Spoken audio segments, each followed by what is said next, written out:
Victory starts in our mind. When your vision is limited, your life will be limited. It's amazing what happens when you enlarge your vision, when you believe big, when you pray bold prayers, when you dream great dreams. But too often, because of disappointments, delays, things that haven't worked out, we've watered down our dreams. We've lowered our expectations. We're not stretching, believing for great things, believing to get well. Are you putting limits on what God wants to do in your life? Are you focused on what you think can happen only in your ability? Your existence is constantly an engagement with the universe, but your mind becomes against the universe. If you create a psychological condition that you're against or you're in competition with the universe or the cosmos, obviously you will feel crushed for small things. Your default mode is to say, I'm an imposter, I'm a loser, I'm not likable, nobody likes me, I'm not lovable. It has become part of your default mode network.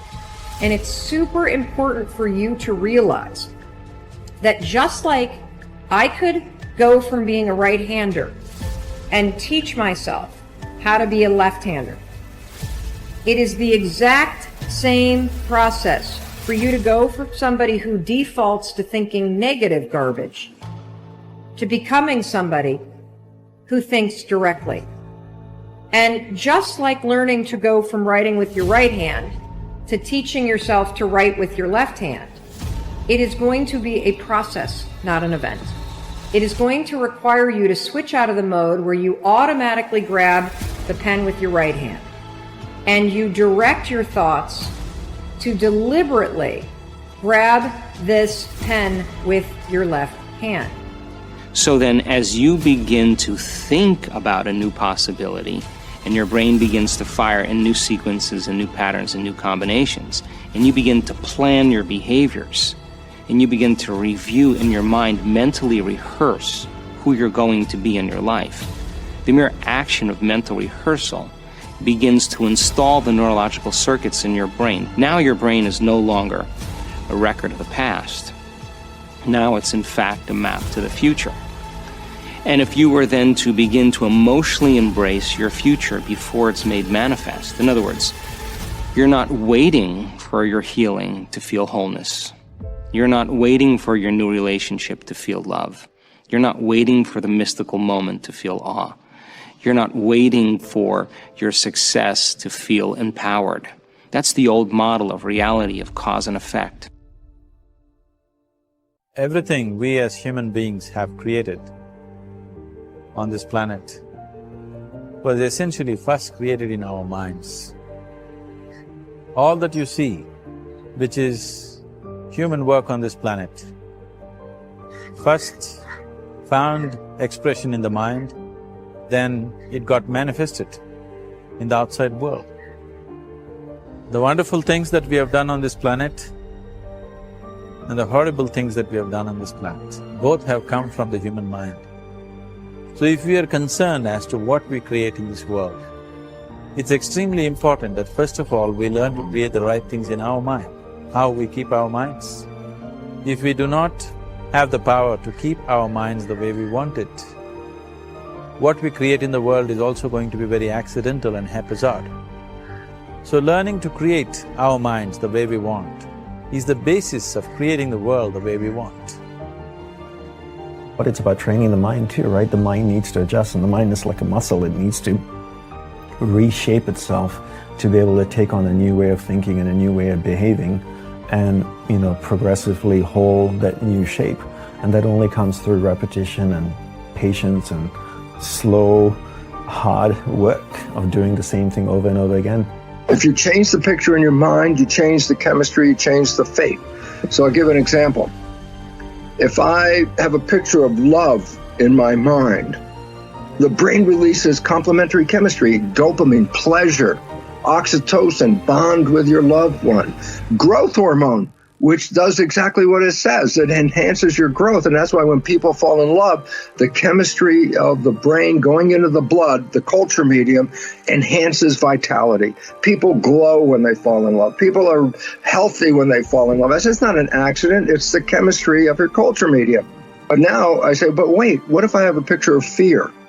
I go, oh, well, love chemistry doesn't come out when fear is in the picture. The brain releases stress hormones and factors that affect the immune system and growth of the system. And I go, oh my goodness. I say, why is it relevant? Changing my thought changes my chemistry. The chemistry adjusts my biology. So if I can control my thoughts, I can control the chemistry, and therefore I control the biology. But if you want to get better results, you're going to have to shift from sinking to building. You're going to have to shift from worrying to saying, you know what, I got this. That's what mindset is all about. Mindset is about having confidence in yourself. Mindset is about saying, I don't care what comes up. I don't care what obstacles come my way. I have this under control. Why?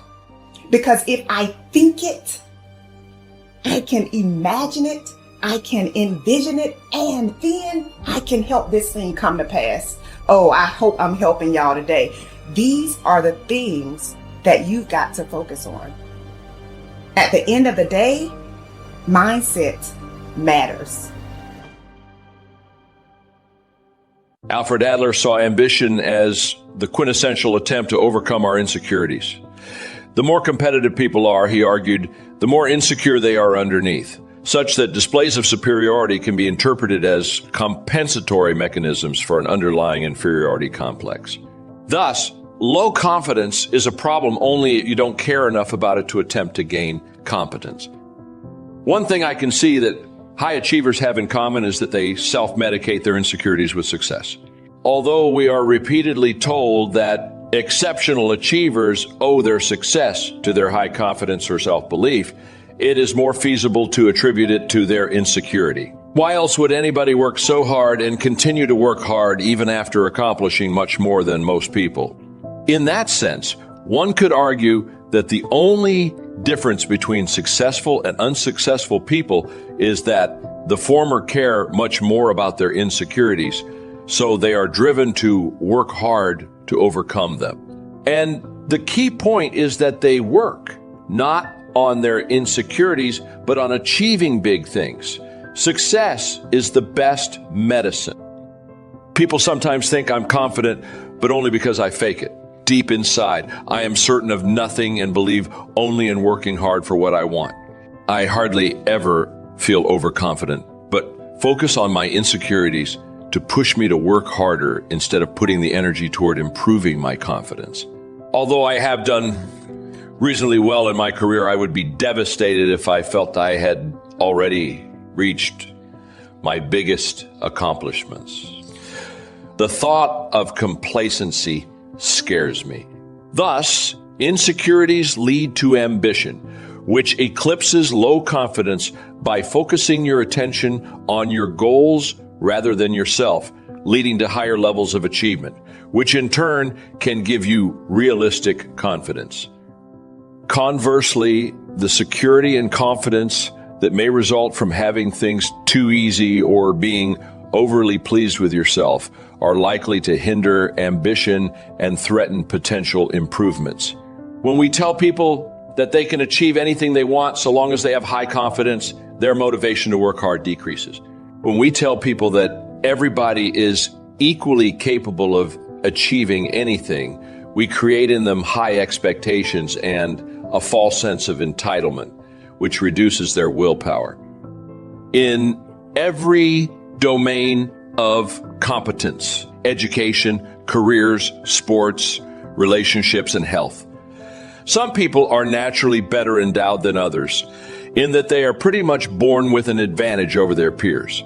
For example, being born to a wealthier family will give you access to better health and education.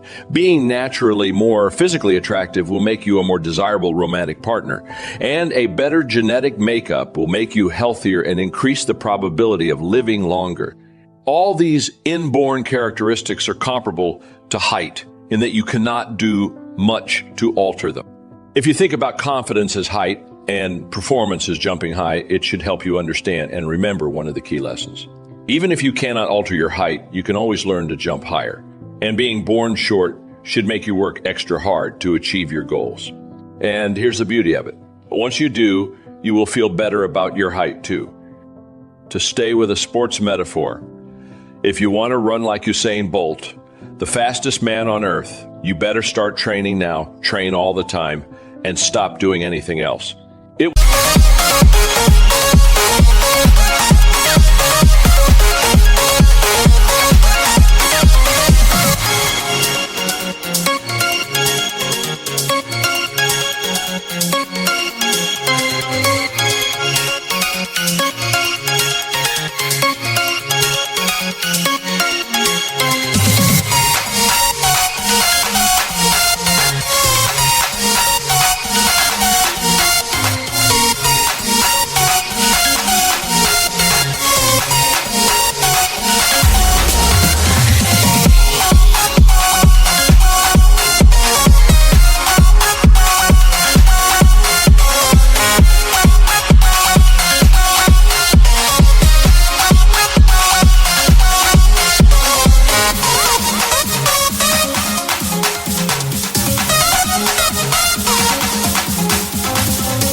Will also help if you avoid thinking that you have the same natural talent for running as Bolt does, even in the unlikely event that you do, because if you believe you do, you will be unaware of your limitations and likely train less. Most of us are average at what we do. Being aware of this is especially useful if you want to be better than average. When you struggle, you need to be realistic about it in order to improve, and being fully aware of your problems is the biggest incentive to work hard to bring about positive change. The contestants on The Biggest Loser are usually people who have been severely overweight since childhood. What is most interesting from a psychological perspective is that these people start with extremely low levels of self-esteem, as one would expect given their situation. Yet, season after season, they are willing to expose themselves intimately to millions of TV viewers in an attempt to achieve something that is extremely difficult and totally outside their confidence zone. This is a wonderful example of how willpower, especially the desire to improve, trumps the inhibitory effects of low confidence. If you really want something, you will work hard to attain it. If what you want is to recover your confidence, then you should focus on improving your performance. Work hard on your accomplishments and your confidence will take care of itself. There's great power in self-reliance.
Self-reliance means you simply look mostly to yourself.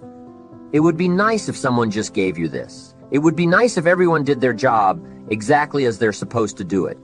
But here's what you've got to do. Primarily rely on yourself. Primarily say, I'm the person responsible and I will learn the necessary skills so that I can help people learn their skills.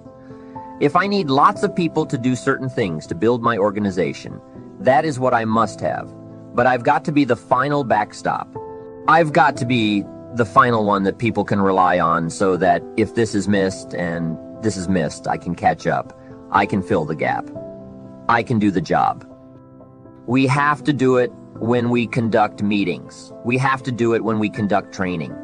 We have to do it when we're in a class of just a few, what someone might have missed. We're there to fill in self-reliance. Primarily, we're learning to count on yourself so that you can do this. Never complain and never explain. Here's the next key power, and that's image. There's many parts to image the image that others see you as the image you have with other people. And that's very important, how other people see you. If they don't see you as a leader, chances are they won't pay attention. If they don't see you as being in control, chances are they won't have the trust. If they don't see you as knowing where you're going, what you want to accomplish, they probably won't follow. But if people can see you, if you have the image of someone that's in charge, in control of your life, your future, your destiny, in control of the situation, if they see that, that kind of image is powerful. It helps to win the day. It attracts other people. People want to be around people that are in control, that are powerful, but they know how to use their power influential. But they know how to use their influence. That kind of image is important. But here's a very important image, and that is your image of yourself, the way you dress, the way you talk, the way you think, your capacity for learning. All of that is an important image that you have of yourself. The image that you have, that if it needs to be learned, you could learn it. If there's a book that needs to be mastered, you could master it. If there's a skill that needs to be learned, why couldn't you get busy now and learn that skill? That kind of self-image that I am continually trying my best to be the best I can.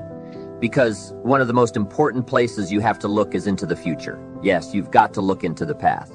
Yes, you've got to look around. But one of the most important places you have to look is in the mirror.